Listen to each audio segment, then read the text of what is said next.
ఏడాదిగా ప్రయత్నించిన సంతానం కలగలేదా? Noah IVF లో ఉచితంగా సంప్రదించండి. Welcome to Telugu one news. నేను మహాలక్ష్మి. ఈరోజు మనతో పాటు బహుజన పరిరక్షణ సమితి అధ్యక్షులు మాదిగాని గురునాథం గారు ఉన్నారు. వారితో మాట్లాడి అసలు ఏపీ అంటే ఇప్పుడు రాష్ట్రం చరిత్రలో నిలిచిపోతుంది. దేని విషయంలో అందరికీ తెలిసిందే. రాజధాని లేని రాష్ట్రంగా మిగిలిపోయింది ఏపీ. అయితే అమరావతి వద్దు, 3 రాజధానులే ముద్దు అనే నినాదం కూడా తెరపైకి వచ్చింది. ఆ వివరాలన్నీ మెయిన్గా గురునాథం గారికే తెలుసు. సో వారితో మాట్లాడి మరిన్ని వివరాలు తెలుసుకుందాం. నమస్తే సార్. నమస్కారం అమ్మా మహాలక్ష్మి గారు. ఎలా ఉన్నారు సార్? ఫైన్. మీరు ఎట్లా ఉన్నారమ్మా? నేను బాగున్నాను సార్. ఓకే. మొత్తానికి ఈ 3 రాజధానులు అనేది ఒక డ్రామా అని తేలిపోయింది. ఓకే. అసలు ఏం జరిగింది సార్? ఈ 3 రాజధానుల డ్రామా వెనుక ఏం జరిగిందనేది మెయిన్గా మీకు తెలిసినన్ని విషయాలు ఎవరికి తెలియపోవచ్చు. అసలు ఏం జరిగింది? ఇది మీరు అన్నారు డ్రామా అని అన్నారు కదా. It's not a drama. ఇది రాజకీయ ప్రయోజనాలతో కూడుకున్నటువంటి ఒక కుట్ర.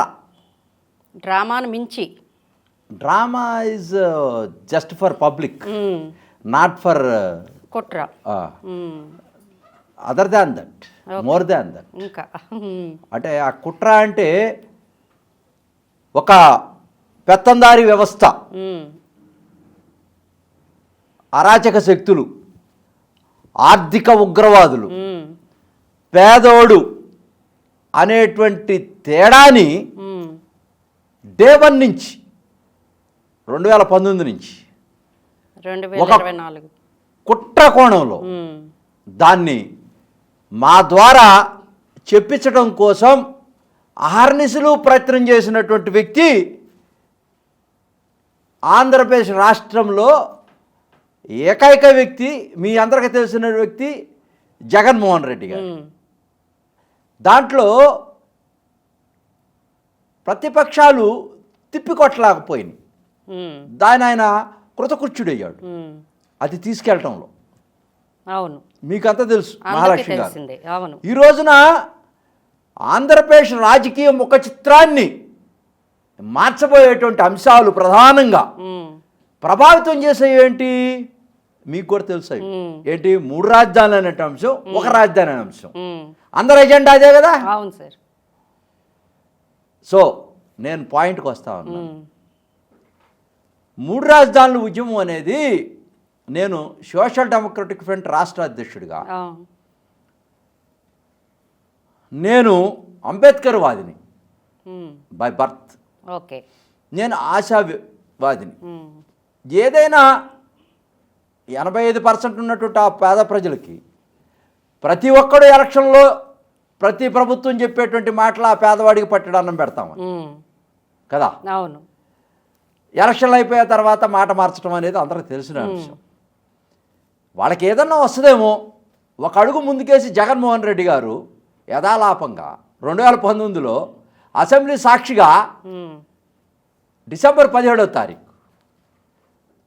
3 రాజధానులు ఎందుకు పెట్టకూడదు మనం అని ఒక ప్రశ్న వేశాడు సరదాగా. అది ఏదోలే మాటల్లో చర్చల్లో దొర్లిందేమో అనుకుంటూ ఇంకొక మాట ఏమన్నాడంటే, శివరామకృష్ణ కమిటీ ఏం చెప్పింది, బోస్టన్ కమిటీ ఏం చెప్పింది, ఆ తర్వాత GN రావు కమిటీ ఆయన వేసుకున్నాడు అనుకోండి. ఇవన్నీ ఏం చెప్పినాయి అని సంబోధిస్తూ ఏర్పాటువాదం రాకుండా 3 ప్రాంతాలు సమన్యాయం చేస్తే బాగుంటుందేమో కదా అని. ఆ నెక్స్ట్ డే ఆంధ్రప్రదేశ్ చరిత్రలో ఒక ఉవ్వెత్తున ఎగసిపడినటువంటి ఒక ఉద్యమ కెరటం. అక్కడ 29 గ్రామాల్లో ఉన్నటువంటి మహిళల్లో బడబాగ్ని రగిలింది. అవును. అది ఎంత అంటే అది సునామీ కూడా చాలదేమో. సీఎం గారు ఆ 29 గ్రామాల్లో మందడం ప్రాంతంలో నుంచి అసెంబ్లీకి వస్తూ ఉంటే మహిళలు ముప్పెట దాడి చేశారు. అసలు యాగి చేశారు. ఉక్కిరి విక్కిరైపోయాడు. 151 సీట్లు వచ్చి పండగ చేసుకోకుండా ముందే దాంట్లో ఇంకా ఎంజాయ్ మూడ్లో నుంచి బయటికి రాకముందే జగన్మోహన్ రెడ్డి గారికి శరాఘాతంగా తయారైంది ఈ యొక్క యథాలాపంగా మాట్లాడినటువంటి మాటలు. ఉమ్. మహిళలు వాటర్ బాటిల్ వేశారు, శాపాలు పెట్టారు, రోదన, ఆక్రోదన. ఉమ్. ఆయన అనుకున్నాడు, ఏంటిది, నేను ఒక ముఖ్యమంత్రిని కదా, 151 సీట్లు వచ్చినటువంటి వ్యక్తిని కదా, అధికారం ఇంత, పోలీసు ఇంత, రాష్ట్రం ఉంటే నన్ను ఏం చేయలేకపోయారు, నన్ను నన్ను అక్కడి నుంచి ఆపలేకపోయారు, దూరం చేయకుండా ఆ ఉద్యమాన్ని ఆపలేకపోయారు, అంచలేకపోయారు, నా అధికారం, నన్ను అవమానపరిచారు, నా మనసు గాయపడిందని అతను అసలే ముక్కోపి ఆ రోజున ఆలోచించాడు. దీనికి తరుణోపాయం ఆలోచించాలా, ఇది ఏదో పెత్తందారులు అనేటువంటి అంశాన్ని ప్రజల్లోకి చెడుగా తీసుకుపోవాలా అనేటువంటి ఆ కుట్ర కోణం అక్కడ స్టార్ట్ అయిందమ్మా. ఈ అంటే నువ్వంటే డ్రామా అని, ఆ డ్రామా కన్నా కూడా కుట్ర, దానికి మించి. డ్రామా అయితే 5 నిమిషాలు ఓ సినిమా చూస్తాం, వెళ్ళిపోతాం, దాంట్లో ఏం ఉండదు, ఎవరిని ఇబ్బంది పెట్టం. కానీ దీంట్లో శాశ్వతంగా సమాజానికి దూరం చేయటం కోసం ఆ కక్షతో తను ఒక కుట్రని రూపకల్పన చేశాడు. దానికి సజ్జల రామకృష్ణారెడ్డి గారు, దానికి కొడాల నాని గారు, వీళ్ళంతా మామూలు కాదు, మహామహులు కాదు వీళ్ళంతా. వీళ్ళు మీకు చెప్పాలంటే వీళ్ళు సత్యం, ధర్మం, న్యాయం. సర్దార్ పాపారాయుడు సినిమా చూసారో లేదో మీరు, ఎన్టీ రామారావు, ఆయన జైల్లో వీళ్ళంతా పోయి చంపేస్తారు. చంపేసి సత్యనారాయణ, రావు గోపాలరావు, అల్లురామయ్య, ఆయన ఎవరో చంపేశారు సర్దార్ పాపారాయుడు అని చెప్పేసి దొంగ దొంగ అంటే దొంగ దొంగ అన్నట్టుగా పరిగెత్తారు. వీళ్ళు ముగ్గురు అట్టటోళ్ళు, చాలా బాగా వర్ణించారు. అంత దారుణమైనటువంటి మనుషులు వీళ్ళు. అట్లాంటి మహానుభావులు అనకూడదు వీళ్ళకి పేర్లు. వాళ్ళు ఒక డిజైన్ చేశారు, ఏమని, నేనేమో అంబేద్కర్ వాదిని, నేను స్వతహాగా ఏంటంటే ఎవరికన్నా లబ్ధి జరుగుద్దంటే చాలా లాంగ్ థింకింగ్తో 5 కోట్ల మంది ప్రజలు 56లో పొట్టి శ్రీరాములు గారు చనిపోతే మనకి రాష్ట్రం కర్నూలుకి వచ్చాం, తమిళనాడు నుంచి విడిపోయి గుంటూరులో మనం కోర్టు పెట్టుకున్నాం. అక్కడి నుంచి హైదరాబాద్ పోయాం తంతే, ఇక్కడి నుంచి హైదరాబాద్లో తంతే మనం వచ్చి అమరావతిలో పట్టాం. అరే నేను దూరదృష్టితో ఏంటంటే ఇట్లా పడతా ఉన్నాం, వాళ్ళు కొడతా ఉన్నారు, తర్వాత కూడా ఏమన్నా వస్తాయేమో, విశాఖపట్నం, కర్నూలు, ఆల్రెడీ శ్రీబాగ్ కమిటీలో కూడా ఎప్పుడో కర్నూలు చేయాలని కూడా పెట్టుంది. ఈ ఉత్తరాంధ్ర వాళ్ళు కూడా వెనకబడి ఉన్నారు, స్వతహాగా ఎదిగినటువంటి విశాఖపట్నంలో కూడా బాగానే ఉంటుంది అనేది నా యొక్క కోణం, మీ అభిప్రాయం, నా అభిప్రాయం. అరే దానికి సంబంధించినటువంటి ఒక ఉద్యమం ఏదన్నా పెడితే మనం కూడా బాగుంటుందేమో అనేటువంటి ఒక ఆలోచనతో నేను, వీళ్ళేంటి కర్టన్ బిహైండ్, వాళ్ళ దురాలోచన అంతా ఏంటంటే వీళ్ళని డిటైన్ చేయటం కోసం 29 గ్రామాల్లో ఉన్నటువంటి ఎవరైతే ఈ పెత్తందారి వర్గానికి సంబంధించినటువంటి రైతులు ఈ తెలుగుదేశం పార్టీకి అనుయాయులుగా ఉంటున్నారు, పార్టీ కోణంలో వీళ్ళని యాగ్యాగ్ చేసి సమాజానికి ఒక చెడు ప్రచారం చేసి ఒక పేదోడు పెత్తందారి అనేటువంటి తేడాన్ని తీసుకెళ్తే బాగుంటుందేమో అని ఒక ఆలోచన చేశారు. ప్రభుత్వాలు పెట్టుబడిదారీ ఉద్యమాలు చేయటం అనేది నేను ఫస్ట్ టైం చూస్తా ఉన్నాను చరిత్రలో. This is the first time in history. నా 40 సంవత్సరాల నా జీవితంలో ఉద్యమాల పోరాటాల్లో నేను దొంగల్ని మార్చాను. స్టువర్ట్పురంలో ఆ కరుడు కట్టినటువంటి ఆ ఇంటర్స్టేట్ క్రిమినల్స్, గజ్జల ప్రసాద్ అంటే ఇట్లా టైగర్ నాగేశ్వరరావు, వాళ్ళకి 3 కోట్లు రిఫార్మ్స్ చేసి ఎన్టీ రామారావు గారు ఉన్నప్పుడు 94లో నేను 125 మందిని ప్రపంచ చరిత్రలో క్రిమినల్ హిస్టరీలో వాళ్ళు చేర్చా, వాళ్ళని రిఫార్మ్ చేశా, యానాదులు తీసుకొచ్చాను, వాళ్ళకి ఐటీడీఏ పెట్టించాను నెల్లూరులో. వీళ్ళందరినీ మార్చానే కానీ నేను ఈ యొక్క గజ దొంగలు ఉన్నారు చూసారా, వైట్ కాలర్ నేరాలు చేస్తున్నటువంటి Jaganmohan Reddy and so called, వీళ్ళందరినీ నేను మార్చడానికి ప్రయత్నించి నేను విఫలమయ్యాను. విఫలం అవ్వబట్టే టీడీపీలోకి వచ్చారా? అంతేనండి, అంతే. ఎందుకంటే వీళ్ళు నక్కజిత్తులు. నేను అంత పెద్ద కరుడు కట్టినట్టు దొంగలు మార్చగలిగాను కానీ ఈ ప్రపంచంలో నేను సంఘ సంస్కర్తగా ఉండాను కానీ ఏ అప్రిషియేషన్స్ రాకపోయినా మరి ఇటువంటి వాళ్ళ కోసం నేను చేశానా అని నాకు సిగ్గుతో తలంచుకున్నాను. ఎందుకంటే చట్టం ఎట్లా చేశారమ్మా, అక్కడ పాపం మావోడు భోజనుడు ఒక ఎంపీగా ఉన్నాడు ఉద్దండరాయుడుపాలెంలో, ఆయన అడ్డం పెట్టుకొని ఆయన లేనితనాన్ని, పేదరికాన్ని, ఆయనకి పదవి ఇచ్చి అతని మీద ఏదో అటాక్ చేసినట్టుగా క్రియేట్ చేసి అతనికి ఒక సెక్యూరిటీ ఇచ్చి ఆ సెక్యూరిటీని అడ్డం పెట్టుకొని ఆ ప్రాంతంలో అనేక కార్యక్రమాలు కార్యకలాపాలు సంఘ వ్యతిరేక కార్యక్రమాలు చేస్తూ వీళ్ళు పబ్బం గడుపుకున్న నేపథ్యం. ఇక రెండో అంశం 3 రాజధానులు, 54,000 పట్టాలు, ఇంగ్లీష్ మాధ్యమం, ఇవన్నీ కూడా వీళ్ళు కోర్టుకెళ్ళి స్టే తెచ్చారు. దాని మీద ఒక చెడు ప్రచారం చేస్తున్నాడు. చంద్రబాబు నాయుడు బహుజనులకు వ్యతిరేకి అంటే నేను కూడా ఆటోమేటిక్గా ఏమనుకుంటాను, ఓహో మా అందరికి వ్యతిరేకంగా చంద్రబాబు నాయుడు పిటిషన్లు వేస్తున్నాడు, దాని మీద ఎవరైనా అనుకుంటారు. నేను స్వతహాగా అంబేద్కర్ వాదిని కాబట్టి చేస్తాను. మా దగ్గరికి చాలామంది సంఘాల వాళ్ళు వచ్చారు పాపం. వాళ్ళందరినీ ఎట్లా తెచ్చారా బాబు అంటే నేనే స్వతహాగా ఉద్యమకారుని, వాళ్ళు కూడా ఉద్యమకారులే, కానీ వీళ్ళంతా కూడా ఒక కాంట్రాక్ట్ బేస్లో మాట్లాడుకున్నారు అందరిని. ఏమైంది పాపం వాళ్ళకి, మీకు ఒక 25 లక్షల డబ్బులు ఇస్తాం, 63 సంఘాల వాళ్ళు వచ్చారు, మీకు మంచి పదవి ఇస్తాం, మీకు మంచి కారు ఒకటి ఇస్తాం, మీకు ఏదన్నా ఉంటే పొలం ఇస్తాం, మీరు బాగా చేయండి, ఇది బహుజనుల కోసమే కదా అని అలా చెప్పారు, నచ్చ చెప్పారు. పాపం వచ్చారు, అక్కడికి వచ్చే వాళ్ళందరికీ పాపం 500 అని అక్కడ లెక్కల్లో రాసుకున్నారు. ఇక్కడికి వచ్చేటప్పుడు 200, అది కూడా అరకొరగా కటింగ్. ఇట్లా ఒక 2 సంవత్సరాలు బాగా సమృద్ధిగా తెచ్చారు. 100 కోట్ల రూపాయలు దానికి పెట్టుకున్నారు. ఒక రాజధానికి 400 కోట్లు ఎన్ఆర్ఐస్ ఇచ్చారు. ఇక్కడేమో ఎక్కడి నుంచి ఫండ్ ఇచ్చిందో మాకు తెలియదు, కానీ 100 కోట్లు ఇచ్చారంట. నాయకులకేమో 3 నుంచి 5,000 దాకా అంటారు రోజుకి. పాపం ఒక్కళ్ళ 5 పైసలు తీసుకోవాలి, ఉత్త చేతులతో బయటకు వచ్చారు. వాళ్ళ బిడ్డలు వాళ్ళ కుటుంబాలన్నీ చీకట్లో, మేమంతా ఏమో రోడ్డు మీద. నేనైతే ఇంకా చాలా పెట్టి నష్టపోయి కష్టపడ్డాం ఆ ఎండల్లో. కానీ మీకు ఇన్ని సంవత్సరాలు పట్టిందా సార్ తెలుసుకోవడానికి?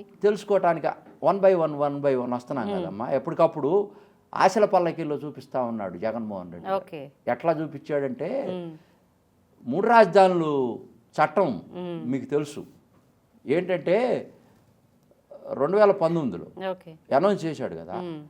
20లో వీళ్ళంతా కోర్టుకు పోయారు. 19 అయిపోగానే మేము ఫిబ్రవరి 9వ తారీఖు 2020లో మేము అక్కడ టెంట్ వేసాం. టెంట్ వేసిన తర్వాత అప్పుడు దాకా జగన్మోహన్ రెడ్డి గారు అటేపు రాలా, వీళ్ళ దెబ్బకు భయపడి. నేను ఎప్పుడైతే అక్కడ కూర్చొని కేకేశానో నన్ను పిలిపించి, అన్నా నిన్ను హక్కును చేర్చుకుంటానన్నా, 151 సీట్లు వచ్చినా నా గురించి ఎవడు మాట్లాడలేదు ఇక్కడ, నేను 3 రాజధానులు పెడతానంటే. నా మీద అటాక్ చేస్తే ఎవరు మాట్లాడలేదు. ఇంతమంది ఎమ్మెల్యేలు మంత్రులు వేస్ట్ కదన్నా. ఇంత పోలీసులదే నేను ముఖ్యమంత్రినే, నువ్వు వచ్చి ఇక్కడ టెంట్ వేసిన తర్వాత నా గవర్నమెంట్కి భరోసా ఇచ్చావన్నా, నీ ఉద్యమం నిన్ను హక్కును చేర్చుకుంటానన్నా, నేను ఎప్పుడు మర్చిపోనన్నా, నాకు భరోసా ఇచ్చినటువంటి వ్యక్తి నువ్వేనన్నా అన్నాడు. ఓహో మంచోడే చేస్తాడేమో. నేనన్నాను, మీరు అన్నయ్య చేయండి సార్, దాన్ని సాధించుకోవటం కోసమే, నేను హక్కుల సాధన కోసం, మీ మీద ప్రెషర్ తీసుకురావటం కోసం, మీ మెడలు వంచడం కోసం నేను ఈ టెంట్ వేసాను, లేకపోతే మీరు మర్చిపోతారు, ఎన్నో కార్యక్రమాలు ఉంటాయని చెప్పి నేను చెప్పాను. తప్పకుండా అన్నా నేను అవన్నీ కూడా చేస్తాను అన్నాడు. ఆ చేసేటట్టు చట్టం క్రమం ఎట్లా ఉంది తెలుసా? చట్టం చేయాలి కదా, నీకు అన్నీ తెలుసు. 151 సీట్లు వచ్చినాయి కదా, నువ్వు మంత్రి కూడా చేయలా, ముఖ్యమంత్రికి వచ్చావు, చాలా తెలియగలవాడు అనుకుంటున్నారు కదా. నువ్వు అసెంబ్లీలో పప్పులో కాలేసావు, నీకు శాసనసభలో మెజారిటీ ఉంది, తెలుగుదేశంకి శాసన మండలిలో మెజారిటీ ఉంది, నీ బిల్లు ఎట్టా పాస్ అవుతుంది? కాదు కదా. నువ్వు నయానో భయానో పెట్టి డబ్బులు ఇచ్చో వాళ్ళని భయపెట్టో లొంగ తీసుకోవాలనుకున్నావు, అది కాదు. కానప్పుడు ఫెయిల్ అయిపోద్ది కదా. నువ్వెందుకు అసెంబ్లీలో అందరిని కొట్టబోయావు? సజ్జలను గిజ్జలను అందరిని సలహాలు ఎవరు ఇచ్చారు నీకు? నువ్వు శాసనసభలో బిల్లు పెట్టావు కదా 3 రాజధానుల కోసం. మండలిలోకి వెళ్ళేప్పటికి షరీఫ్ గారు సెలెక్ట్ కమిటీకి పంపించాడుగా, కోల్డ్ స్టోరేజ్ వేసాడు. అక్కడి నుంచి గవర్నర్ దగ్గరికి పోతే కదా గజిట్ అయ్యేది. అక్కడి నుంచి లా, హోమ్, సెంట్రల్లో రాష్ట్రపతికి పోయి గజిట్ అయ్యి వస్తుంది. గజిట్ అయినప్పుడు అప్పుడు రికగ్నైజ్ చేస్తుంది సెంట్రల్ గవర్నమెంట్. ఇది ప్రాసెస్. ఇది వెళ్లకుండా కోల్డ్ స్టోరేజ్లోకి పోయాక చట్టం ఉంది. వీళ్ళంతా కోర్టులకు పోయారు. కోర్టులకు పోయినప్పుడు అక్కడ ఏంటమ్మా, లాయర్లు, జడ్జీలంతా ఇది ఫైనల్గా ఇవ్వటం కోసం జడ్జిమెంట్ అంతా రెడీ చేశారు. 200 పైర్చిలకు పిటిషన్లు వేశారు రైతులంతా. అక్కడ ఏమి జరగబోతా ఉంది తెలుసు జగన్మోహన్ రెడ్డి గారు, జగన్మాయ. మనం ఇక్కడ చేసినటువంటి చట్టాన్ని నేను రద్దు చేసుకుంటున్నాను అన్నాడు అసెంబ్లీలో, అసెంబ్లీ సాక్షిగా. నువ్వెందుకు రద్దు చేసుకున్నావు? ఉండాలిగా, కోర్టు ఏ తీర్పిస్తుందో నీకు తెలియదుగా, కానీ తెలుసు ఇతనికి ముందే. అంటే ఎందుకు అంటే దీంట్లో ఒక కుట్రకోణం ఉంది, కుట్రకోణం ఉంది జగన్మోహన్ రెడ్డి గారు. నేను పసికెట్టా. ఈ బిల్లు రద్దు చేస్తే న్యాయస్థానాల్లో పిటిషను నిరర్ధత అంటే నిరర్ధకవుద్ది, అంటే అది పిటిషన్ చెల్లదు. ఓకే, ముందే తెలుసు పిటిషన్ చెల్లదు అంటే should not arise that question. ఏది ఇక ఆర్గ్యుమెంట్స్ ఉండవు, అవును, పిటిషన్ డిస్మిస్ చేసేస్తారు. వాదోపవాదాలు నిరర్ధత అయిపోతుంది కాబట్టి, అది క్లోజ్ అయిపోతుంది కాబట్టి, దానికి స్టాండిటీ ఉండదు కాబట్టి, సో వాళ్ళు తీర్పు ఇవ్వడానికి ఉండదు. అది అతనికి తెలిసినటువంటి వ్యక్తిగా చట్టాన్ని రద్దు చేశాడు. అయినప్పటికీ కూడా అక్కడ జడ్జీలు సుమోటాగా తీసుకొని పొంచి ఉన్నటువంటి ప్రమాదాన్ని ప్రజాస్వామ్యంలో మనం నివారణ చేయాలంటే సుమోటోగా తీసుకొని జరిగినటువంటి అంశాలని పరిగణలోకి తీసుకొని వాళ్ళు ఒక డైరెక్షన్ ఇచ్చారు. ఏమని? ఏదన్నా జరిగితే అన్యాయం జరిగిపోద్దేమో, ఇది ప్రబలిపోద్దేమో, ఒక మంటలు మండిపోద్దేమో రాష్ట్రం అంతా, మనం ఇవ్వకపోతే ఆ నీళ్లు చల్లాలా అని జల్లారు చాలా తెలివిగా. ఏమని? ఎక్కడైతే ఉందో స్టేటస్ కో మెయింటైన్ చేయమన్నారు, యాజ్ ఇట్ ఈజ్గా. గవర్నమెంట్ చట్టం చేయడానికి లేదని చెప్పి అయిపోయింది కదా. ఆ తర్వాత జరిగినటువంటి అన్ని ప్రక్రియల్లో ముట్టికాయలు వేశారు. తర్వాత నేను జగన్మోహన్ రెడ్డి గారికి నాకు కూడా కొన్ని చట్టాలు తెలుసు. నేను యాజ్ ఏ అనేక అంశాల్లో నేను national commission member for tribals deputy minister హోదాలో చేశాను 2007లో. కొన్ని కారణాలతో నన్ను మిడిల్లో డ్రాప్ చేశారు రాజశేఖర రెడ్డి గారు చనిపోయిన తర్వాత రాజకీయ కోణంలో.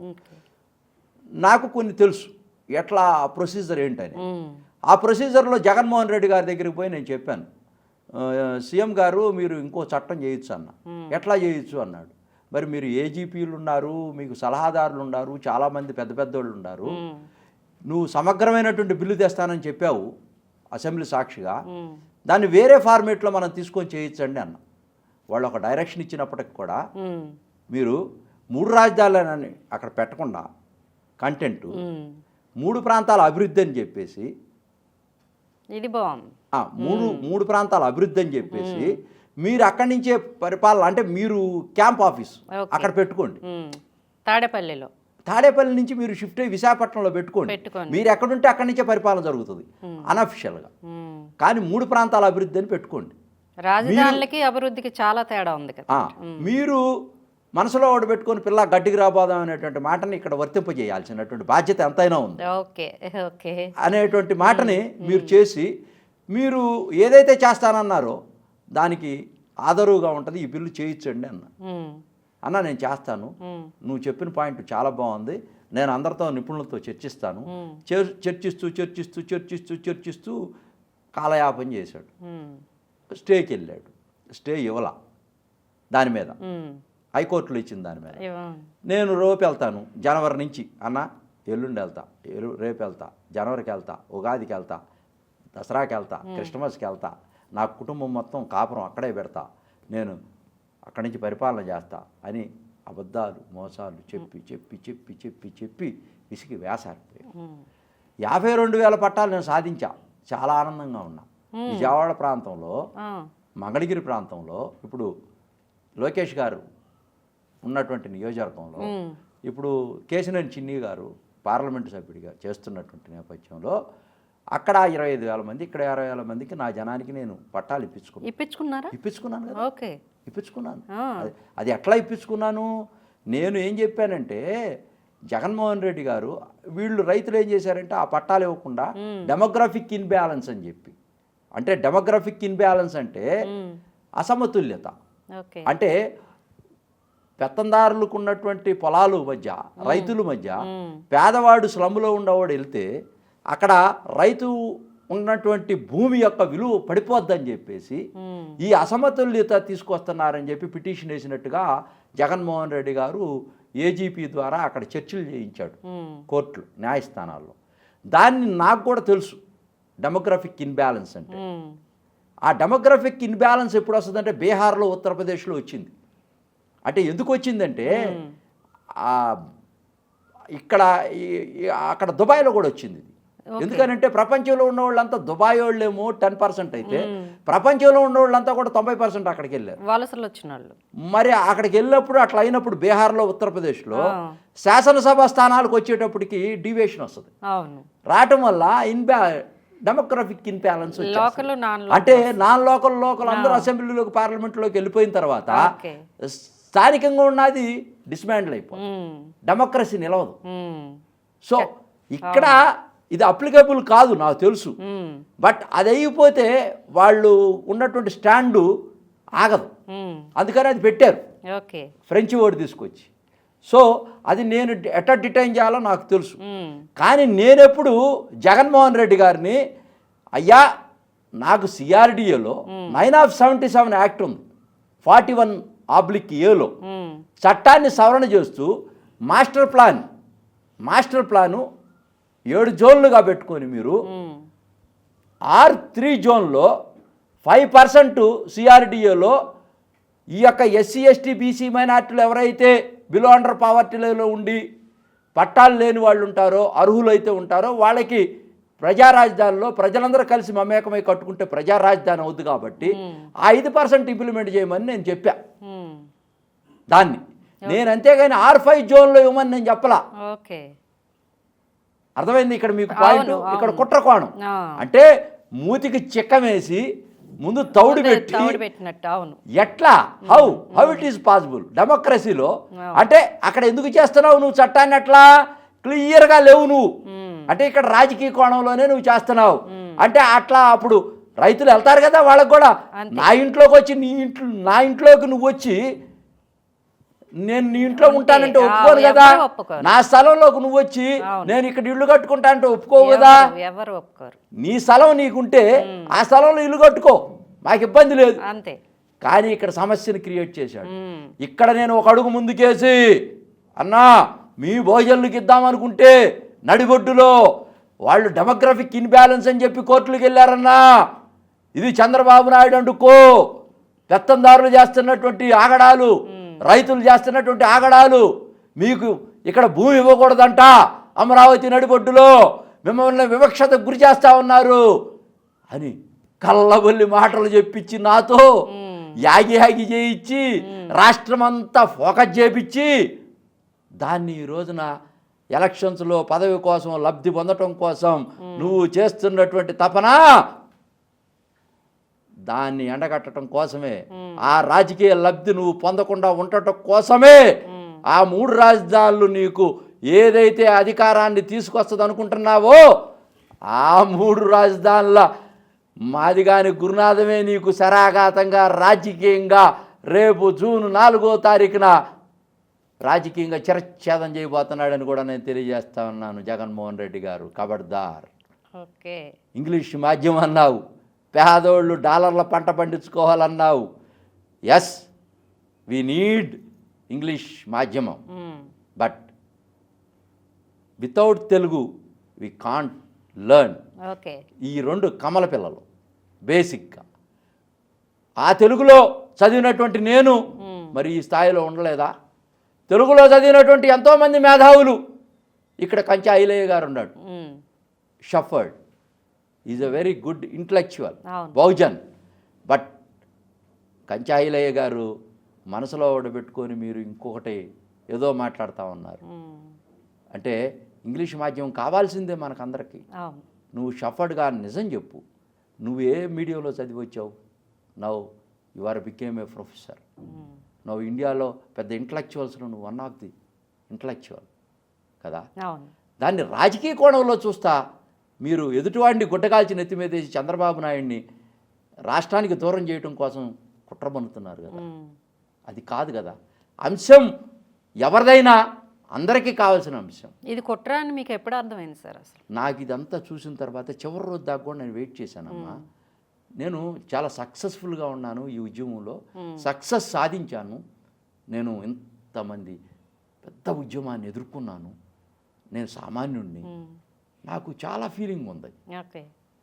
ఈయన దీన్ని ఎలక్షన్ల తర్వాత నేను ప్రమాణ స్వీకారం చేస్తాను మళ్ళా ముఖ్యమంత్రి అయ్యాక అన్న దగ్గర నాకు వచ్చేసింది. ఎస్, అయిపోయింది, క్లోజ్. ఈయన రాజకీయానికి వాడుకుంటున్నాడు. చివరి రోజు వెళ్ళాను, ఆయన ఇడబలపాయ యాత్రకు బయలుదేరిన రోజున 15 రోజుల క్రితం సీఎం ఇంటి ముందు ధర్నా చేశా. చాలామంది అన్నారు నువ్వు ఇక్కడ మందడంలా కాదు సీఎం ఇంటి ముందు చెయ్యి, ఎవరికి దమ్ము లేదన్నాడు. ఉద్యమకారుడు మాదిగాని గురునాథం అనేవాడు ప్రధానమంత్రి మెడలోంచే ఎస్సీ ఎస్టీ అట్రాసిటీ యాక్ట్ తీసుకొచ్చా లక్షల మందితో. నేను పిలిపిస్తే 11 మంది చనిపోయారు. ప్రాణ త్యాగం చేయడానికైనా సిద్ధం.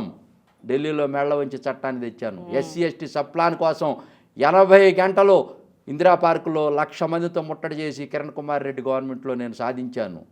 నాకు అన్నీ తెలుసు అని సీఎం ఇంటి ముందు పొద్దున్నే 9ంటికి నా యొక్క సహచరులైనటువంటి ఉద్యమ నాయకులందరినీ తీసుకొని పోయి ప్లే కార్డులు పెట్టుకొని ఫస్ట్ టైం అతనికి వ్యతిరేకంగా చేస్తే పోలీసులంతా నా మీద లాఠీ చార్జ్ చేశారు. తను లేదు, మన లేదు, ఎవరు లేదు. ఇన్ని రోజుల నుంచి లాఠీ చార్జ్ జరిగిందా? చేశారు. పోలీసులు వచ్చారు, నెట్టుకున్నాము, అరెస్ట్ చేశారు. తర్వాత సీఎం గారు ఇంటెలిజెన్స్ వాళ్ళతో ఫోన్ చేసి అన్నని ఆళ్ళగడ్డ రమ్మను మాట్లాడదామన్నాడు. ఇక నేను నమ్మా నిన్ను. స్పాట్ అక్కడ పెట్టారేమో. ఏం పెట్టారో, మనల్ని హతమారుస్తారో లేకపోతే ఏం చేస్తారో పాపం. వాళ్ళ బాబాయిని కూడా ఏం చేశారు తెలుసు కదా. 11 గొడ్డలు వేట్లు వేశారు కదా కుట్రకోణంలో. ఆయన నాకు బాగా స్నేహితుడే. నన్ను జగన్మోహన్ రెడ్డి గారి దగ్గరికి తీసుకెళ్ళింది ఫస్ట్ ఈ యొక్క యాత్ర చేయించడానికి, బహుజన రాజకీయ చైతన్య యాత్ర తీసుకెళ్ళటానికి జగన్ గారు నన్ను పిలిపించారు. పిలిపించి హైదరాబాదులో పిలిపించి ఎవరితో, వాళ్ళ బాబాయ్తో 11వ తారీఖు నా దగ్గరికి వచ్చాడమ్మా. వివేకానంద రెడ్డి గారు నన్ను తీసుకెళ్ళాడు. 2 గంటలు లోటస్ పాండ్లో కూర్చున్నాము. కూర్చున్నాక నీకు పదవులు ఇస్తాము, రాష్ట్రం అంతా తిరుగు, బహుజన రాజకీయ చైతన్య యాత్ర అని పెడితే ఆయన పాంప్లెట్లు కొట్టించాడు. నాకు పెద్ద ప్యాకేజీ ఇచ్చి నువ్వు రాష్ట్రం అంతా తిరగాలన్నా, రాష్ట్రం అంతా నువ్వు బ్రహ్మాండం ఉద్యమాలు చేస్తున్నావన్నా అని ఇదిగోండి ఆయన పాంప్లెట్లు నా పేరుతో ఆయన పేరుతో పాంప్లెట్లు వేపించి చాలా ఉన్నాయి. అసలు ఒకటి కాదు మేడం, ఒక బుక్కే ఉంది. నేను పెద్ద బుక్కు. ఇగో ఈ పాంప్లెట్ ఆయన ఇక్కడ ఈ పాంప్లెట్ ఆయన మ్యాటర్ నేను ఇస్తే ప్రింటింగ్ చేయించాడు. నేనే మ్యాటర్ కంపోజ్ చేశాను. ఇగో ఆయన నా బొమ్మ ఇక్కడ వేసి 50 లక్షల ఇవి వేసాడు. ఇవన్నీ కూడా కుట్రకోణంలో. ఇదిగో ఆయనతో వాళ్ళ చిన్న ఆయన వచ్చినప్పుడు ఫస్ట్ డే మీటింగ్. ఇదంతా మా అంతా 12 పార్టీలు 13 సంఘాలు నేను తీసుకెళ్ళింది అందరిని. ఇదిగో నేను రాజమండ్రిలో నా రోడ్ షోలో జనం, నా రథం, అక్కడ మార్గాని భరత్ ఎమ్మెల్యేలు 87 రోడ్ షోలు చేశాను మేడం. 87. నేను వెళ్ళొచ్చే లోపల బ్రాహ్మడి చేతిలో మేకని కొంత దూరం పోయిన తర్వాత కుక్క పిల్లలు చేశారు. నేను తిరిగి వచ్చేలోపు లోకం ఇక్కడ నా మీద కుట్రకోణం చేసి ఆయన చనిపోయాడు కదా, నా గాడ్ ఫాదర్ లేడు, ఆ ఇచ్చిన వాగ్దానాలను తొంగలో దొక్కి డబ్బులన్నీ నొక్కేసి నన్ను ఇబ్బంది పెట్టి సజ్జల అండ్ గ్యాంగ్ ఇదంతా కుట్రకోణం చేశారమ్మా.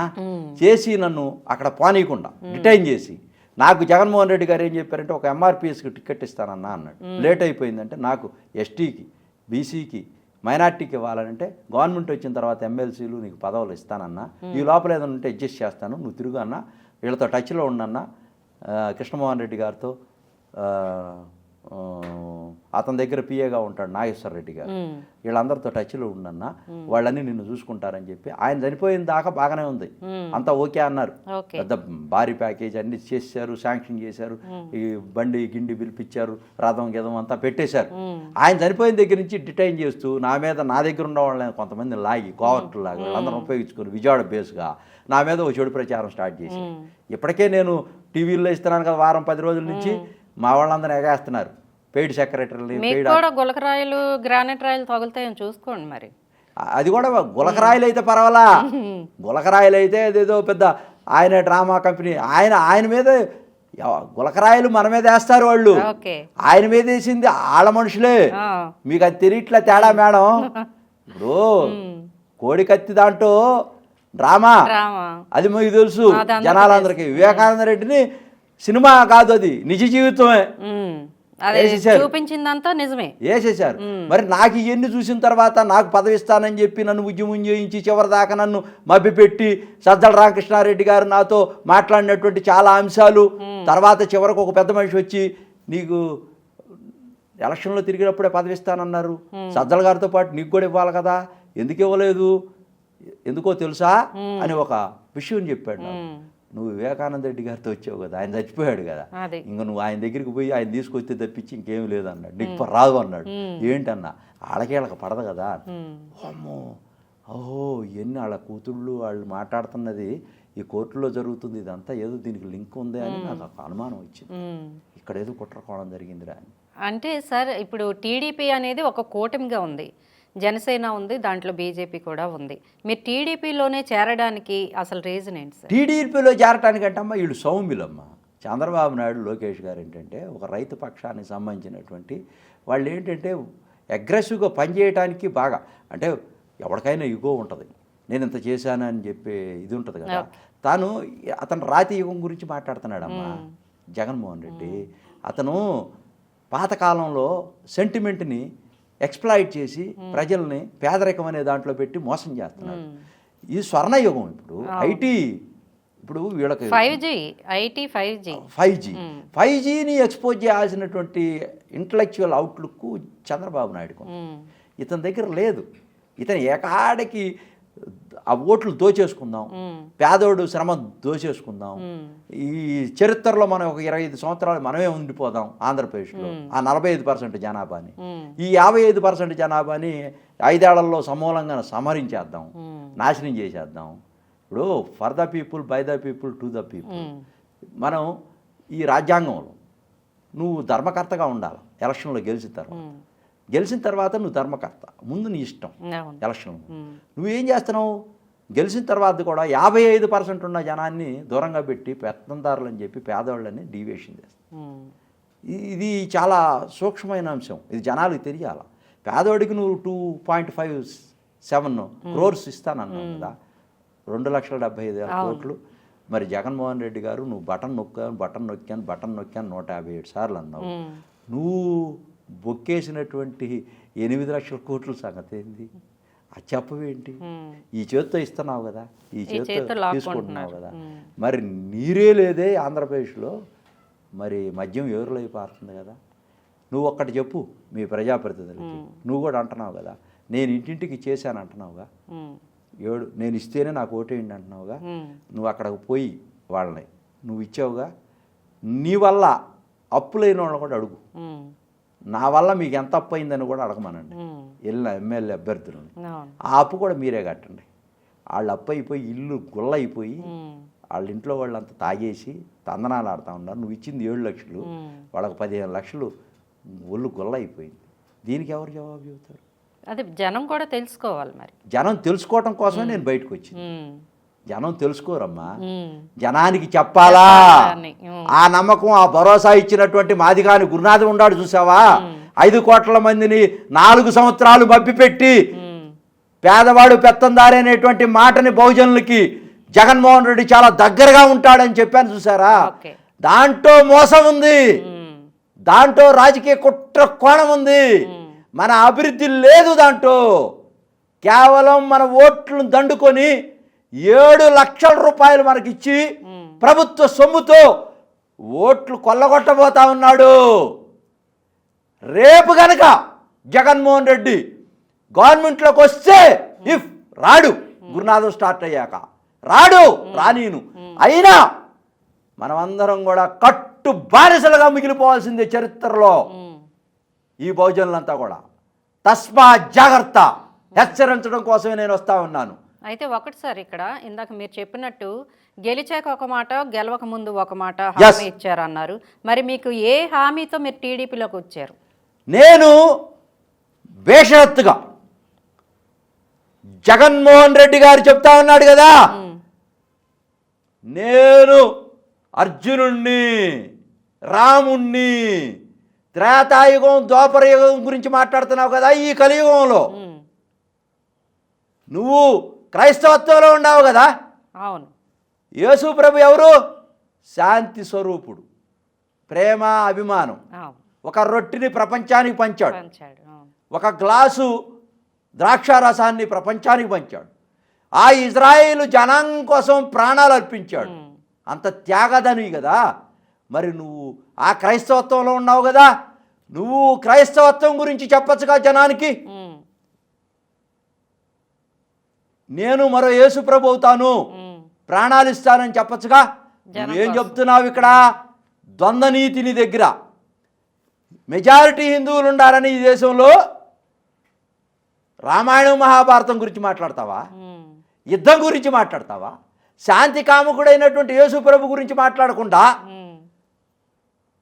సంభవామి యుగే యుగే, ఈ యొక్క కలియుగం అంతమయ్యేటప్పుడు ఒక యుద్ధం జరగాలి మంచికి చెడు మధ్య. ముందు ఒకళ్ళు అంతమవుతారు, తర్వాత కలియుగంలో ఉన్నటువంటి విజేతలు కూడా అంతమైపోతారు. అంటే నువ్వు ఇప్పుడు ఏం చేయబోతా ఉన్నావు? యుద్ధం అంటావేంటి? ప్రజాస్వామ్యంలో, ప్రజాక్షేత్రంలోను, ప్రజాస్వామ్యంలో నేను వస్తున్నాను, అడుక్కుంటున్నాను, అభ్యర్థిస్తున్నాను. సిద్ధం యుద్ధం. ఎవరి మీద నీ యుద్ధం? బహుజనుల మీద. ఈ రాష్ట్రంలో ఉన్నటువంటి 5 కోట్ల మీద యుద్ధం. అంటే మేము సైనికులమా? నువ్వు సైన్యాధిపతి అంటే నువ్వు రాజు. మేము సైన్యాధిపతులం కూడా కాదు, మా పేదోళ్ళు. అంటే మేము చచ్చిపోవాలా బాహుబలి సినిమాలలో. అంటే ఇప్పుడు నువ్వేం చేస్తావు? ఈ 45% ఓట్లు వేయించుకొని ఆంధ్రప్రదేశ్లో చిచ్చు పెట్టి ఒక విస్ఫోటకాన్ని చిందించి ఒక విధమైనటువంటి ఒక ప్రేరణ కలిగించి, అంటే ఎవరి మీద యుద్ధం చేస్తావు? నీ బిడ్డలు అంటున్నావు కదా, నా ఎస్సీలు, నా ఎస్టీలు, నా బీసీలు, నా మైనార్టీలు మేమందరం కొట్టుకొని చచ్చిపోయి ఆ శవాల మీద నువ్వు ముఖ్యమంత్రి అవుదాం అనుకుంటున్నావా? హిందువులు ఓట్లు కొల్లగొట్టడం కోసం రామాయణం ఎక్కడా? మహాభారతం ఎక్కడా? ఇప్పుడు నువ్వెక్కడా? ఏంది ఈ పోలిక? నువ్వు చదువుకున్నావా అంటే యుద్ధం చేస్తావా? దానికి అర్థం తెలుసా? ప్రజాస్వామ్యంలో నువ్వు అర్జునుడువా అంటే ఎదుటి వాళ్ళు నీ అన్నదమ్ములేగా, అన్నదమ్ములేగా. అంటే మేమంతా అన్నదమ్ములమే కదా, అంటే మమ్మల్ని అందరం చర్చేదం చేస్తామన్నమాట నీ అధికారం కోసం. అంటే నువ్వు యేసు ప్రభు వారసుడు కాదనమాట. ఇక్కడ నీ మతాన్ని వాడుకుంటున్నావు ఎలక్షన్ల కోసం. నీ మాయ అంతా కూడా గుట్టు విప్పుతా, ఆంధ్రప్రదేశ్ అంతా తిరుగుతాను బహుజన రాజకీయ చైతన్య రథంతో. నీ యొక్క ఆ డొల్లతనాన్ని, నీ యొక్క నీచమైనటువంటి కపట బుద్ధిని, నువ్వు చేస్తున్నటువంటి నీచమైనటువంటి అంశాలని ప్రజలకు తీసుకెళ్తాను. ఎంత మేరకు నేను తీసుకెళ్ళగలుగుతానో, ఈ 20 రోజుల్లో నేను ఎంత యుద్ధం చేయదలుచుకున్నానో. యుద్ధం కాదు నేను చేసేది, ప్రజాక్షేత్రంలో ప్రజల యొక్క మనోగతాన్ని మార్చడం కోసం, ప్రజాస్వామ్యాన్ని ఆవిష్కృతం చేయటం కోసం, చంద్రబాబు నాయుడు లాంటి విజనరీని మళ్ళా ముఖ్యమంత్రిని చేయటం కోసం, మన ప్రజానీకాన్ని రక్షించడం కోసం, జనసేనాని, బీజేపీ, మోడీ గారి యొక్క విజన్ని ఆంధ్రప్రదేశ్లో ఆవిష్కృతం చేయటం కోసం, పేదవాడు పెత్తందారి అనేటువంటి తేడా లేకుండా చేయటం కోసం 38 ఆర్టికల్లో irrespective of caste and colour and creed and culture అని చెప్పినటువంటి అంబేద్కర్ వాదానికి వారసుడిగా ఉండటం కోసం ఈ రాష్ట్రంలో నేను కళ్ళ కంటున్నాను. ఆ కళలు ఏంటో తెలుసా? బహుజన రాజ్యాధికారం రావాలని ఎప్పటి నుంచో నేను కళ్ళ కంటా ఉన్నాను.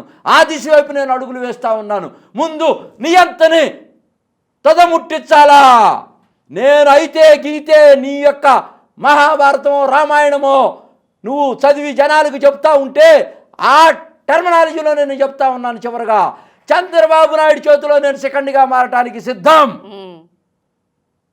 నిన్ను భీష్ముడిని అంపసైన్యం మీద పండబెట్టినట్టుగా పండబెట్టి ఎలక్షన్స్లో 4వ తారీఖున రాజకీయంగా నిన్ను చిరచ్ఛేదం చేయడం కూడా తథ్యం అని కూడా చెప్తా ఉన్నాను. ప్రజాక్షేత్రంలో మీపై కూడా దాడులు జరిగే అవకాశాలు ఉన్నాయి అనుకుంటున్నాను. 100% అప్పుడే స్టార్ట్ అయినాయి బేరాలు. స్టార్ట్ అయింది అసలు. అబ్బో వస్తే మేము అంతిస్తాం, ఇంతిస్తాం, ది బెస్ట్ ఇస్తాం అన్నకు చెప్పు, లేదా నిన్ను కూడా ఫినిష్. నేను అన్నిటికీ సిద్ధం. నేను స్టోర్పురం నుంచి వచ్చాను. జగన్ సిద్ధం కంటే మీ సిద్ధం బాగుంది. నేను సిద్ధం. నేను సమాజం కోసం నేను ఒక్కడ అడ్డంగా ఉండకూడదు. నేను స్టోర్పురం నుంచి వచ్చి మందడం ప్రాంతంలో నేను అంత పెద్ద టెంట్ వేసుకొని కూర్చున్నానంటే గురునాథం అంత పిచ్చోడేం కాదు. అక్కడే అర్థం చేసుకోవాలి. నేను ఎవరితో అయినా సరే పోరాటం చేస్తాననేదే అర్థం. నాకెక్కడేం క్యాబినెట్ ర్యాంక్ లేదు. చంద్రబాబు గారితో మాట్లాడారా మీరు? చంద్రబాబు గారితో మాట్లాడాను, లోకేష్ గారితో మాట్లాడాను. వారు క్లియర్గా చెప్పారు, బేషరత్తుగా నేను చేరుతా ఉన్నాను మీకోసం. Yes, welcome. నాకు పదవి లేవుందమ్మా, ఎంటుక పదవి కాదు, ఈ సమాజ శ్రేయస్సు కావాలి మనకి. వస్తే ఉంటే వస్తుంది, లేదు నేను కూడా చట్టసభల్లోకి వెళ్తానేమో. నేను చంద్రబాబు నాయుడు గారిని అవసరం ఉందనుకో, లోకేష్ గారు ఎస్ ఈ ఎలక్షన్లోనే ఎక్కడి నుంచి? శాసనసభలో నుంచి నా వాణి వినిపించడం కోసం. ఈ 3 రాజధానుల ఉద్యమ నేతగా, ఒక రాజధాని ఉద్యమ నేతగా శ్రీనివాస్ గారికి ఇచ్చారు తిరువురు. మరి జగన్ ఇవ్వలా. మరి నా వాయిస్ కూడా, నా అంశాన్ని కూడా నేను రేపు జగన్మోహన్ రెడ్డి ప్రతిపక్షంలో ఉన్నప్పుడు అతన్ని పీక తీయాలంటే నేను అసెంబ్లీలో ఉంటే తరిమి కొడతాను. మీలాంటి వాళ్ళు ఉండాలి కూడా, తరిమి కొడతాను. అది మీలాంటి వాళ్ళు కూడా ప్రమోట్ చేయాలి. ప్రజాక్షేత్రంలో నేను నాలాంటి వాడు అసెంబ్లీ టికెట్ ఇస్తే నేననేది కాదు ఇక్కడ, నేను అనే అహంకారం కాదు ఇక్కడ, మనం అనేటువంటి అంశంతో, నాకున్నటువంటి అంశాలతో నువ్వు చేసినటువంటి తప్పుల్ని ఎండగడతా అసెంబ్లీలో. నిన్ను తరిమి కొట్టకపోతే గురునాథం కాదు, అవకాశం కల్పించమని మీ ద్వారా నేను అభ్యర్థిస్తా ఉన్నాను. మీరు బహుజన చైతన్య యాత్ర చేపట్టి జగన్ కోట రహస్యాలు బయట పెడతామన్నారు. ఏంటో రహస్యాలు సార్? మాకేం చెప్పాలి? రాజకోట రహస్యాలమ్మా. రాజకోట రహస్యాలు అంటే అసలు ఒక కుటుంబ పాలన అక్కడ. ఓకే, అది ప్రజా పాలన కాదు. నువ్వు ఎప్పుడు కేసీఆర్ లాగా సెక్రటేరియట్కి వెళ్ళవు. రాజ్యాంగం నిర్మితమైనటువంటి భారతదేశంలో సెక్రటేరియట్లో కూర్చోవాలి కదా. మరి ఆఫీసుల్లో ఉండే వాళ్ళందరూ అక్కడ ఎందుకు ఆఫీసుల్లో పనిచేస్తారు? వాళ్ళు కూడా ఇళ్ళ దగ్గర నుంచే చేయొచ్చు కదమ్మా.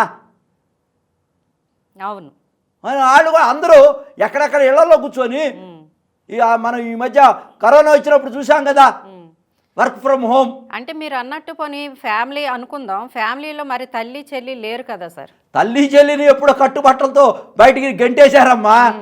వాళ్ళు పాపం ఎంతో కష్టపడింది. ఆమెకు రాజ్యసభ ఇవ్వచ్చు కదా. మరో ఔరంగజేబు ఈయన తాలిబన్.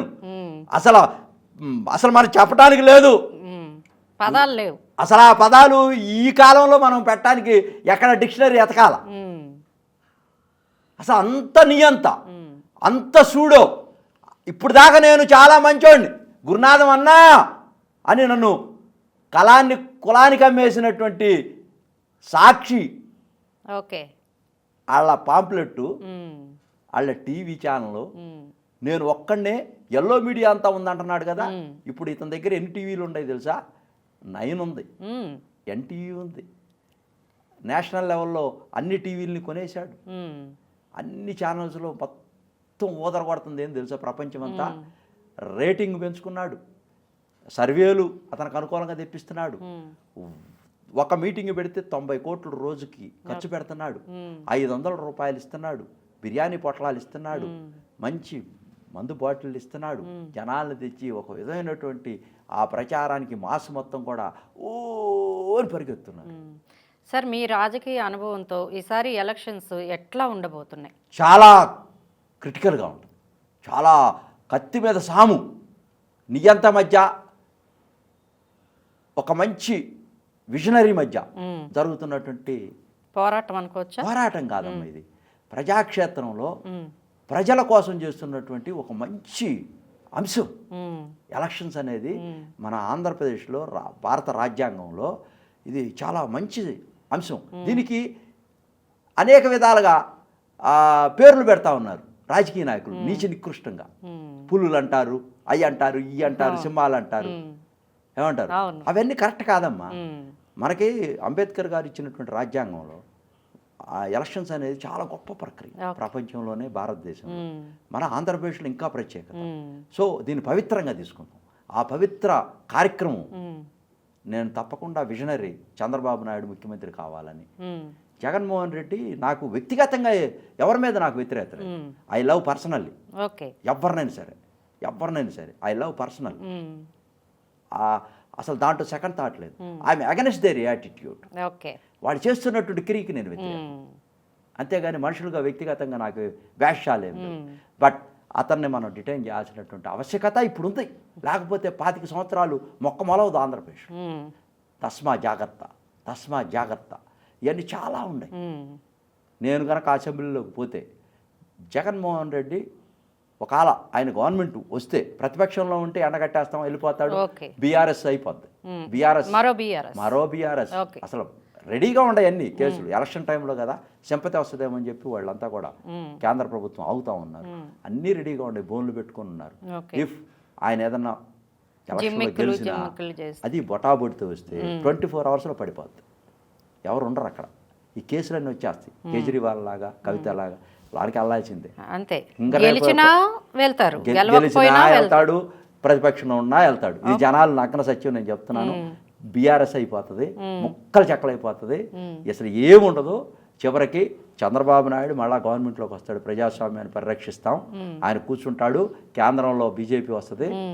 దీంట్లో చాలామంది చెప్తా ఉన్నారు క్రైస్తవులు ఓట్లు లేరు, మైనార్టీలు ఓట్లు లేరు. అసలు ఇండియా మొత్తం బీజేపీకి బ్రహ్మరథం పడుతున్నారు 10 సంవత్సరాల నుంచి, irrespective of caste and colour and creed and culture. ఇది తెలియదేమో ఆంధ్రప్రదేశ్లో. ఆయన అది చెప్పుకుంటున్నాడు, నేను క్రైస్తవుణ్ణి ఇదని. అసలు అందరు కలిసిపోయారు ఇప్పుడు బీజేపీకి వేయటం కోసం, అభివృద్ధి పదంలో ముందుకు తీసుకెళ్ళటం కోసం. అందువల్ల ఇక్కడ ఏం తేడాలు ఏం లేవు, ట్రాన్స్ఫర్ అవుతాయి ఓట్లు ఇవన్నీ. మూతికి చిక్కం కట్టి తవుడేసి ఏదేదో మాటలు మాట్లాడుతూ ఉన్నాడు. పాతకాలం పంచాయతీ. ఇంకొకటి తస్మా జాగ్రత్త, కడప పేరు ఆంధ్రప్రదేశ్ పేరు తీసేసి కడప రాజకోటలాగా దీని పేరు మారుస్తాడేమో నాకు భయంగా ఉంది. ఆంధ్రప్రదేశ్ పేరు కడప ఆంధ్రప్రదేశ్ అవుద్దేమో. కడప ఆంధ్రప్రదేశ్ కూడా పెట్టడు. కడప జగన్ పేరు పెడతాడేమో ముందు. సార్, ఎవరికి తెలియంది మీకే తెలిసిన జగన్ గురించి ఏదైనా ఒక్కటి ఉందమ్మా, అతను అడ్మినిస్ట్రేషన్ మీద పెద్ద కాన్సన్ట్రేషన్ లేదు. ఆయన ఎప్పుడు పబ్జీ ఆడుకుంటాడు. నిజమేనా ఇది? నేను విన్నాను కానీ. అదే హాబీ అతనిది. ఓకే. అంటే చాలామంది మందు తాగుతూ ఉంటారు, గేమ్స్ ఆడుతూ ఉంటారు, అవి ఆడుతూ ఉంటారు కదా. ఆయన ఒక విధ్వంసకరమైనటువంటి మనస్తత్వం తంది. ఆ పబ్జి గేమ్ అంటేనే విధ్వంసకరమైనటువంటి మనస్తత్వం, ఎదుటివాడి మీద శాడిజం, తనలో ఒక విధమైనటువంటి అపరిచితుడు అది తెలియదు. పైకేమో చాలా నవ్వుతా, సోబరగా, హత్తుకుంటా, ముద్దులు పెడతా, అవన్నీ చేస్తాడు. లోనకి వెళ్ళిన తర్వాత ఇంకొక అతను ఉన్నాడు, అతను చాలా క్రూయల్గా ఉంటాడు. ఒకరోజు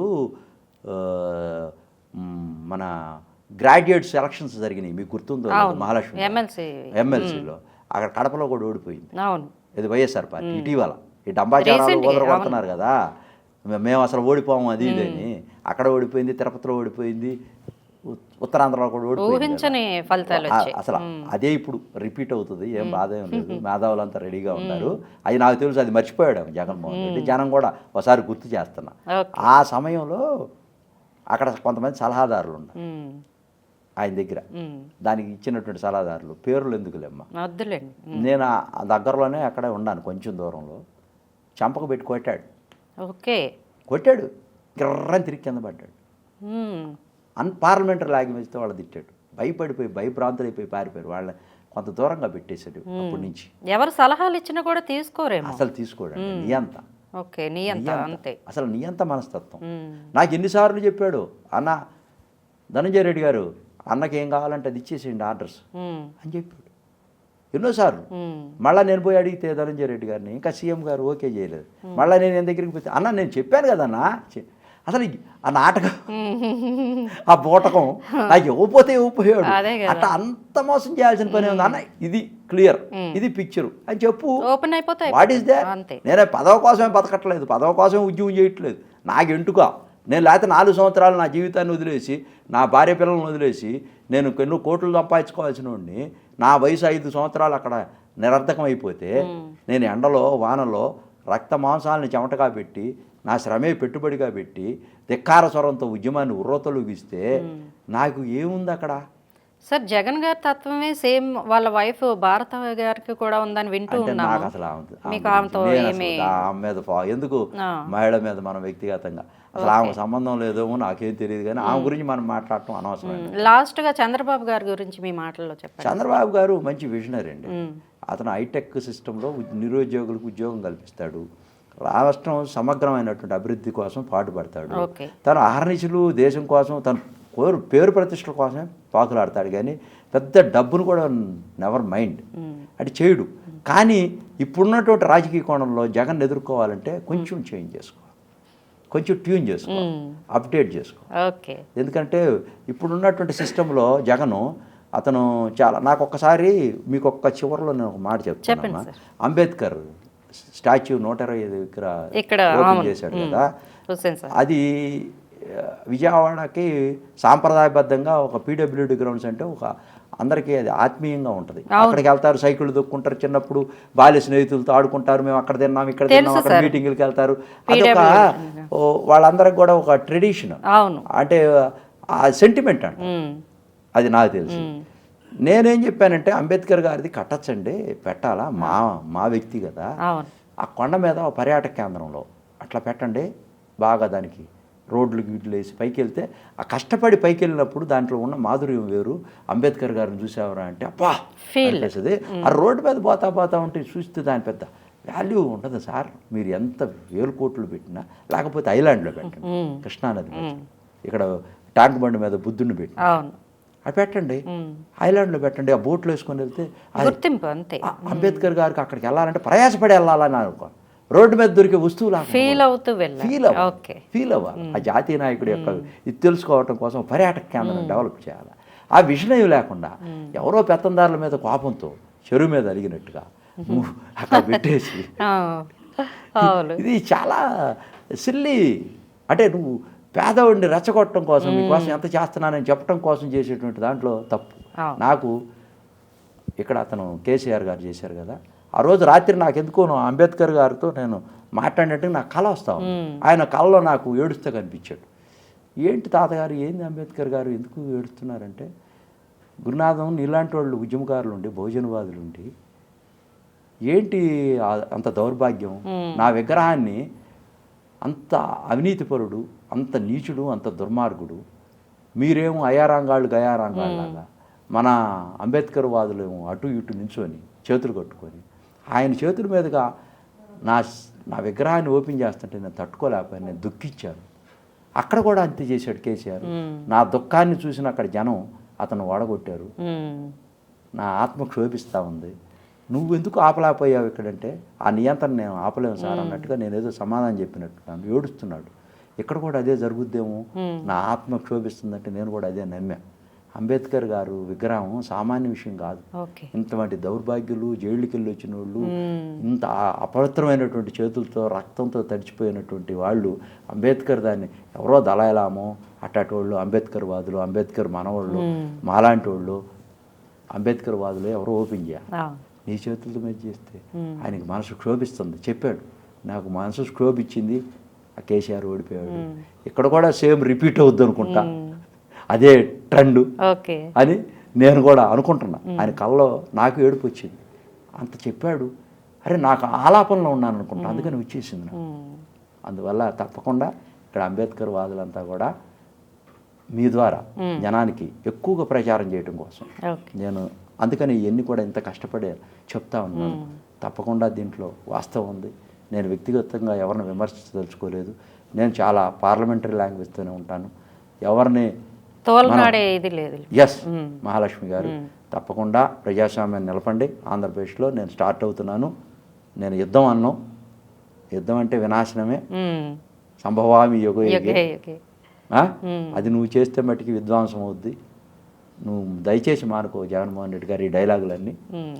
ప్రజాస్వామ్యతంగా వెళ్ళు, డెమోక్రటిక్గా వెళ్ళు, నువ్వు చెప్పింది నువ్వు చేసింది చెప్పు, జనం వింటారు, ఇష్టమైతే వేస్తారు లేకపోతే లేదు, కానీ ఫోర్స్ తీసుకురావాలి. సో తప్పకుండా ఈ చంద్రబాబు నాయుడు యొక్క కూటమి గెలవబోతా ఉంది. నేను ఎప్పుడు చేసినా, నేను మొన్న జగన్మోహన్ రెడ్డి గారికి చేశాను, గెలిచాడు. అదివరకు చంద్రబాబు నాయుడు గారికి చేశాను, గెలిచాడు. ఈసారి కూటమికి చేస్తున్న చంద్రబాబు నాయుడు గారికి గెలుస్తుంది. ఇది నేను అంబేద్కర్ వాదిగా చెప్తా ఉన్నాను. చివరిసారిగా మహాలక్ష్మి గారు అంతిమంగా నాకేదన్నా అవకాశం ఇచ్చి ఈ ఎలక్షన్స్లో అసెంబ్లీ నుంచి పంపిస్తే తప్పకుండా నేను ప్రజాస్వామ్య విలువలను కాపాడుతాను. ఈ బహుజనుల యొక్క ఆత్మగౌరవాన్ని నేను మెండుగా ఉంచుతాను. ఈ పరిపూర్ణంగా ప్రజాస్వామ్యాన్ని నడిపించడం కోసం నా యొక్క పూర్తి సహాయ సహకారాలు అందిస్తానని కూడా ఈ సందర్భంగా మీ ద్వారా తెలియజేస్తూ, రాజకోట రహస్యాలు కొంచెమే ఇప్పాను. 1 2 3 4 చాలా ఉన్నాయి. అవన్నీ కూడా ఈ యొక్క ఎలక్షన్ లోపు మీ ద్వారా, ఎలక్ట్రానిక్ మీడియా ద్వారా ఈ దేశానికి, సమాజానికి తెలియపరుస్తాను. అవన్నీ కూడా కొండ బద్దలు కొడతానని కూడా తెలియజేస్తూ మీ దగ్గర సెలవు తీసుకున్నాను. జై హింద్, జై Ambedkar. Thank you very much sir, మీ విలువైన సమయాన్ని మా కోసం వెచ్చించినందుకు థ్యాంక్ యూ. థ్యాంక్ యూ అమ్మా. మీరు కూడా మీ యొక్క అమూల్యమైనటువంటి ఈ యొక్క టీవీ1 తెలుగు ఛానల్లో నన్ను కూడా పిలిచి ఆహ్వానించి అభిమానించి సమాజానికి మంచి మెసేజ్ పంపించాలి అంబేద్కర్ వాదిగా అని నాకు ఈ యొక్క గౌరవం ఇచ్చినందుకు మీ టీవీ వాళ్ళకు కూడా, మీరు రాజధాని ఫైల్స్ సినిమా తీసి ప్రత్యేకంగా వారికి కూడా కృతజ్ఞతలు తెలియజేస్తా ఉన్నాను. Thank you.